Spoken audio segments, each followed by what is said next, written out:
Құрметті көрермендер, жалпыңызға сәлем. Сіздермен мен Бекзат дәрігер. Бүгін мен сіздерге беретін ақпараттарды тіпті кейбір дәрігерлердің өзі де білмейді. Бүгін сіздер бауыр туралы бәрін білетін боласыздар. Бауыр біздің ағзамызда қандай қызмет атқарады, неге біз бауыр ауруын тым кеш білеміз? Жалпы бауыр ауруының қандай белгілер бізге ағзамызда қалай көрінеді, қандай шағымдар болады, бауырды қалай дұрыс күту керек және ол қандай ауруларға бейім келеді, оны қалай сапалы емдеуге болатыны туралы мен сіздерге айтып беремін. Денсаулыққа мән берсеңіз, бұл видео сізге өте пайдалы болады. Арнаға тіркеліп, келесі видеоларды жіберіп алмау үшін қоңыраушаны басып қойыңыз, ал ендеше бастайық. Бауыр біздің ағзамыздағы ең маңызды әрі күрделі мүшелердің бірі. Оны денсаулықтың күзетшісі деп айтуға да болады. Бауыр болмаса, біз ағзамызды зиянды заттардан тазарта алмаймыз. Егер сіздің бауырыңызда өзгерістер болса, сізде мынандай шағымдар болуы мүмкін. Ең бірінші кезекте ол бізде сарғаю. Бұл бауырдың дұрыс жұмыс істемей, қанда билирубиннің жиналуынан пайда болады. Нәтижесінде көздің ақ қабығы мен дененің терісі сарғыш түске еніп, адам лимонға ұқсап сарғайып кетеді. Барлығымызда сәби болғанбыз, ата-аналардың барлығы нәресте туылған соң нәрестеде физиологиялық сарғаю болатынын біледі. Тура сол кезде де нәрестенің қанында билирубин мөлшері артып, нәресте сап-сары болып кетеді. Осы айтылған екі жағдайда да сарғаю механизмі бірдей. Яғни, қанда билирубин мөлшері артып, терінің түсі сары түске боялады. Тәбеттің төмендеуі және салмақ жоғалту. Бауырда өзгерістер болған кезде ас қорыту бұзылып, адамның тәбеті төмендейді. Тіпті салмақ жоғалтуға дейін алып келеді. Шаршағыштық және әлсіздік. Бауыр токсиндерді залалсыздандыра алмай, организмде зиянды заттар жинала бастайды. Бұл адамның өзін үнемі шаршап, әлсіз сезінуіне себеп болады. Нәтижесінде сізде созылмалы шаршау синдромы болады. 7-8 сағат ұйықтайсыз, кейде одан да көп, бірақ ұйқыдан тұрғанда мүлдем демалмаған адамға ұқсап шаршап тұрасыз. Құсу және жүрек айну. Бауыр қызметінің бұзылуы ас қорытуға әсер етіп, жүрек айну немесе құсу тудыруы мүмкін. Іштің оң жақ жоғары бөлігінің ауырсынуы. Бауыр үлкейсе немесе бауырда қабыну болса, іштің оң жақ қабырғасының астында ауырсыну және жайсыздық байқалады. Ісіну және сұйықтық жиналу, яғни асцит. Бауыр жеткіліксіздігі болғанда, сұйықтық іш қуысына жиналып, іштің көлемі ұлғаяды. Сонымен қатар, аяқтарда ісуі мүмкін. Бұл процесс портальды гипертензия нәтижесінде пайда болады. Яғни, қақпа венасындағы қысымның жоғарылауы іш қуысында көптеп сұйықтықтың жиналуына алып келеді. Жалпы менің тәжірибемде бір науқаста 4,5-5 литр сұйықтық шыққаны әлі есімде. Келесі, терінің қышуы. Бауырдың қызметі бұзылғанда, бауыр қанды тазарта алмай, қанда өт қышқылдары жиналып, тері қышуын тудырады. Ал сіз болсаңыз, дәріханаға барып, терідей қышуды уақытша басатын жақпа майларды алып жағасыз. Ол сізге азғына жеңілдік әкеліп, кейіннен одан бетер қышып, сіз оны қанағанша қасисыз. Таныс жағдай ма? Келесі, зәр мен нәжістегі өзгерістер. Зәрдің түсі қою сарғышқа айналса, ал нәжіс түсін жоғалтып, ағара бастаса, бұл бауырдың дұрыс жұмыс істемей тұрғанының белгісі болуы мүмкін. Құрметті көрермен, видео қызық екен? Олай болса, дәл қазір подписаться деген батырманы басып, осы видеоға löпіл қойып, яғни лайк басып, басқа да таныстарыңызбен бөлісіп қойсаңыз екен. Оларда пайдалы ақпараттарды көрсін, ары қарай одан да қызық болады. Бас болдыңыз ба? Ендеше кеттік. Жоғарыда айтқандай, бауыр біз үшін өте маңызды мүше. Біз онсыз өмір сүре алмаймыз. Енді мен бауырдың негізгі қызметтеріне тоқтала кетейін. Біле жүріңіз. Бауырдың ең бірінші негізгі қызметтерінің бірі ол ағзадағы токсиндерді залалсыздандыру. Бауыр біздің ағзамыздағы үлкен бір лаборатория секілді. Бауырдағы ферменттер улы токсиндерді залалсыздандырып, оларды зиянсыз қосылыстарға айналдырып отырады. Бұл процесс ағзада ауыр, зиянды заттардың жиналмауына көмектеседі. Өттің қызметі және оның маңыздылығы.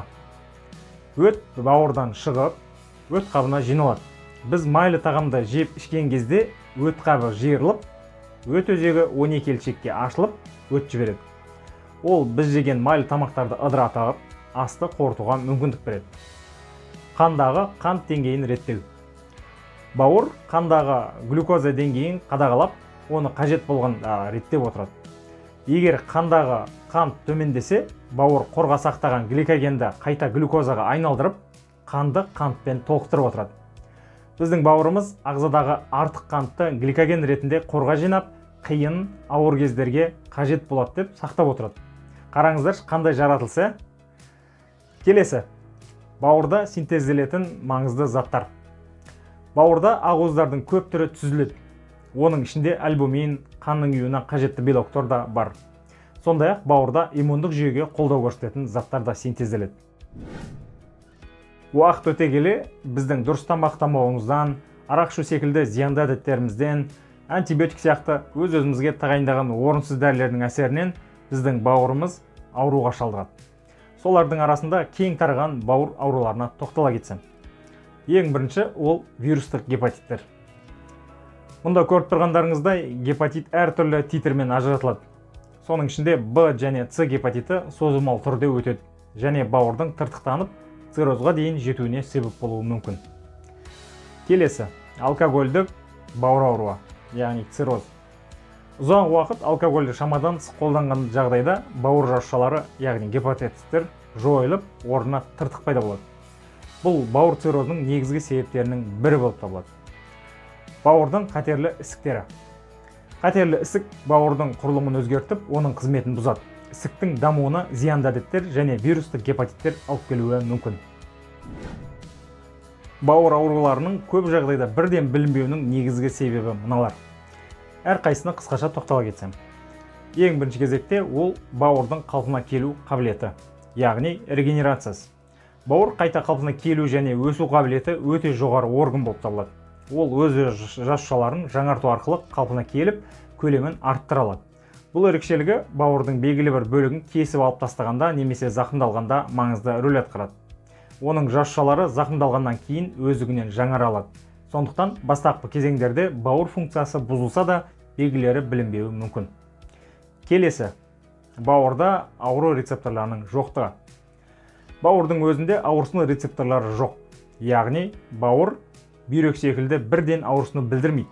Бәріміз білеміз, бүйрек ауырса қандай ауру сезім болатын. Ол кезде қатты ауырған сонша жедел жәрдем шақырып, спазм кеткенше жанымызды қойырға жер таппай кетеміз. Ал бауыр болса, ауру рецепторлары болмағаны үшін зақымдану кезінде ауырсынуды сезінбеуге алып келеді. Сөйтіп біз бауырдың ауырып жатқанынан бейхабар болып жүре береміз. Бірақ бір күні бауырдың айналасындағы қабықша, яғни капсула кеңейген кезде ғана барып, біз ауырсынуды байқаймыз. Бірақ бұл жағдай ауру асқынған кезде пайда болады. Сол себепті біз бауыр дертін асқынғанда барып бірақ білеміз. Белгілердің анық болмауы. Бауыр ауруларының алғашқы белгілері жиі және жалпы симптомдармен көрінеді. Шаршау, әлсіздік, тәбеттің төмендеуі, оң жақ қабырғасында ауырлық сезіну. Бұл белгілерді адамдар көбінесе басқа себептерге жатқызуы мүмкін. Келесі, жасырын түрде дамуы. Көптеген бауыр аурулары, мысалы майлы гепатоз немесе бауыр циррозы ұзақ жылдар бойы симптомсыз дамуы мүмкін. Аурудың белгілері пайда болғанда зақымдану деңгейі көбінесе жоғары болады. Токсиндер мен инфекцияларға төзімділігі. Бауыр ағзаға түскен түрлі токсиндер мен инфекцияларға ұзақ уақыт бойы төтеп бере алады. Себебі ол токсиндерді залалсыздандырып, ағзаны қорғайды. Бұл да оның зақымдану белгілерін кешіктіріп, аурудың ұзақ уақыт байқалмай өтуіне себеп болады. Енді мен сіздерге осы бауыр ауруының алғашқы белгілерін, симптомдар болмаса да қалай анықтауға болады, соған тоқталып кетейін. Ең бірінші кезекте медициналық тексеруге уақытылы барып, қан анализін тапсыру. Мысалы, қанның биохимиялық анализінде AST, ALT сияқты бауыр ферменттерінің деңгейін тексеру барысында бауырдың жағдайын білуге болады. Бұларда өзгерістер болса, онда бауырда да өзгерістер бар деген сөз. Терапевт немесе отбасылық дәрігер сіздің шағымдарыңызды тыңдап болып, толғанамды жинаған соң, қажет болса сізге инструменталды зерттеу тағайындауы мүмкін. Мысалы, іш қуысының ультрадыбыстық зерттеуі немесе магнитно-резонансты томографияны тағайындауы мүмкін. Ары қарай бауырда ауыр сырқаттар табылған жағдайда сізді гепатолог маман қарап, ем тағайындайды. Бірақ оған шейін жеткізбеген дұрыс, себебі бауыр қатты сырқаттанса емдеу қиын. Кей жағдайда адам өліміне де алып келеді. Одан да бүгіннен бастап зиянды әдеттерді тастап, дұрыс тамақтанып, салауатты өмір салтын сүріңіз. Бауырдың денсаулығына әсер ететін негізгі факторларға мыналарды жатқызуға болады. Тамақтану және диета. Мойындауымыз керек, біз дұрыс тамақтанбаймыз. Балаларға кішкене кезінен чипсы, кола береміз, студент кезде майонезбен өкіртіп тұрып бешпакет жейміз, уақытында дұрыс тамақ ішпейміз, асқазанды құртамыз сөйтіп. Ал майонез канцероген екенін ұмытпаңыз. Яғни канцероген дегеніміз ол раққа алып келетін заттар. Балғын жасыл шөп араластырып, салаттарды аз жейміз, немесе мүлдем жемейміз. Бүткіл тамақты майға қуырамыз да, майлы тамақ жейміз, буға пісіруге уақыт жоқ дейміз. Майлы қуырылған және өңделген тағамдар бауырға ауыртпалық түсіреді. Оған қоса қантты көп мөлшерде қолдану бауырды майлы тіндердің жиналуына алып келеді. Сөйтіп, сізде майлы гепатоз ауруы пайда болады. Темекі тарту. Темекі шегу тек өкпені ғана улап қоймайды. Ол бауырдағы токсиндерді залалсыздандыратын ферменттерге зиян тигізіп, олардың дұрыс жұмыс істеуіне кедергі жасайды. Сондай-ақ бауыр қатерлі ісігіне бейімділікті де арттырады. Дәрі-дәрмектер. Тағы бір мойындайтын күнделікті істеп жүрген қателігіміз ол дәрігердің тағайындауынсыз дәрі-дәрмектерді бет алдық қабылдау. Бізді дәрігер емес, кейде құрбымыздың кеңесі, туысқандардың ішіп көрсей көмектесіп қалар деген кеңестері, 5-6 жыл алдыңғы бір дәрігердің тағайындаулары, науқасты көрмей алыстан тағайындаған туысқан дәрігердің тағайындаулары емдейді. Оны мойындау керек. Бұндай жағдай менің тәжірибемде көп кездеседі. Кейде арасында рецептсіз дәріханадан антибиотиктерді амалдап сатып аламыз да, сол дәріге анафилактикалық шок бар ма, жоқ па, қорықпай 7-8 күн бұлшықетке салдырып, көмектеспеген соң ғана дәрігерге келіп отырамыз. Ондай жағдай тәжірибеде күнде кездесіп отырады. Сол себеп сіздерге айтып отырмын. Бұның барлығы дұрыс емес. Қабынуға қарсы препараттар, антибиотиктер, стероидтар бауырға салмақ түсіріп, оның жасушаларын зақымдайды. Сол себепті орынсыз дәрі-дәрмекті қабылдаудан сақ болыңыз. Міндетті түрде әуелі дәрігердің қабылдауына барып көрініңіз. Енді біз бауырға қалай көмек бере аламыз, сол туралы айтып кетейін. Таза тамақтану. Құрамында қант пен май аз тағамдарды күнделікті тұтыну. Бауырды пайдалы тағамдармен қолдау оның қызметін жақсартудың ең негізгі жолы. Бұл ретте көкжидек, сарымсақ, жаңғақтар, қызылша секілді тағамдар бауырды қорғауға көмектеседі. Суды көп ішу. Су ағзадағы токсиндерді шығарып, бауырдың қызметін жеңілдетеді. Сулы ортада зат алмасу процесі өте жақсы жүреді. Сол себепті үнемі ағзаңызға суды беріп тұрыңыз. Оны жасау оңай, жұмыста болсын, үйде болсын, спортпен айналыссаңыз да өзіңізбен бірге бөтелкемен су алып жүріңіз. Бірден көп мөлшерде су ішу қиын, сол себепті бөтелкеден аз мөлшерден айналып кеп су ішіп тұрсаңыз, сіз үшін пайдалы болады. Ең бастысы бүйрегіңіз дұрыс жұмыс істейтін болсын. Себебі бүйрек артық суды ағзадан шығарып отыру керек. Шығарамаған жағдайда су ағзада қалып қойып, сізде әртүрлі ісіктер пайда болуы мүмкін. Дене белсенділігі. Спортпен айналысу зат алмасуды жылдамдатып, бауырға түсетін жүктемені азайтады. Қимыл әрекет бар жерде қан айналымы жақсарады.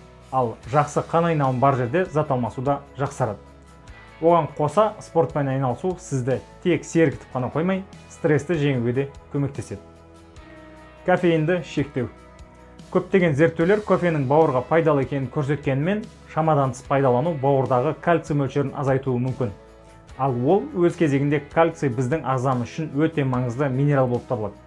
Ол қанның ұюына, жүйке импульстарының дұрыс берілуіне, бұлшықеттердің дұрыс жұмыс істеуіне, оның ішінде жүрек ырғағының тұрақтылығына және қан қысымын дұрыс деңгейде болуына көмектеседі. Қандай жағдайда біз дәрігерге көрінуіміз керек? Егер бауырда ауру белгілері байқалса, немесе бауыр дертіне күдік болса, терапевт дәрігердің ары қарай инфекционист, гепатолог секілді мамандардың кеңесіне жүгіну өте маңызды. Жеке бас қауіпсіздігі мен емдеу мақсатында мыналарды назарда ұстау қажет. Гепатитке қарсы вакцинация. А және Б гепатиттеріне қарсы вакцина бар. Алдын ала вакцинация жасау арқылы көптеген ауыр асқынулардың алдын алуға болады. Бауырды қалпына келтіру үшін арнайы дәрілік препараттарды қолдану. Бауырды қорғауға арналған емнің негізгісі ол әрине гепатопротекторлар. Олар бауырдың жаңару процесін, яғни бауыр жасушаларының гепатоциттердің регенерациясын ынталандырады. Табиғи емдік шөптер. Кейбір шөптер бауырға жақсы әсер етеді. Мысалы, бақбақ тамыры, артишок және ит мұрын сығындылары бауырды қорғауға көмектеседі. Бауырды күту денсаулықтың маңызды қадамы. Біз бауырсыз өмір сүре алмаймыз. Сол себепті ауырып ем іздегенше ауырмайтын жол іздеңіз. Жыл сайын медициналық тексерулерден өтіп, өз денсаулығыңызды сақтауға атсалысыңыз. Егер бауырға қатысты сұрақтарыңыз болса, оларды пікірлер бөлімінде, яғни комментарий ретінде қалдырыңыз. Менің осы арнама тіркеліп, қоңыраушаны басып, бауыр туралы ғана емес, жалпы біздің ағзамыз туралы маңызды ақпараттарды әрдайым біліп отырыңыздар. Мен бұл арнада ана тілімізде пайдалы, қызықты ақпараттарды сіздерге қарапайым, түсінікті тілде жеткізіп отыратын боламын. Бұл арнаны мен ары қарай дамытқым келеді. Сол үшін аянбай тер төгуге дайынмын. Сіздерден сұрайтыным тек белсенділік танытып, арнама тіркеліп, жақсы коммент қалдырып, достарыңызбен бөлісіп, видеоның ары қарай адамдарға ұсынылуы үшін қолдау білдірулеріңізді сұраймын. Келесі видеода жолыққанша сау сәлеметте болыңыздар.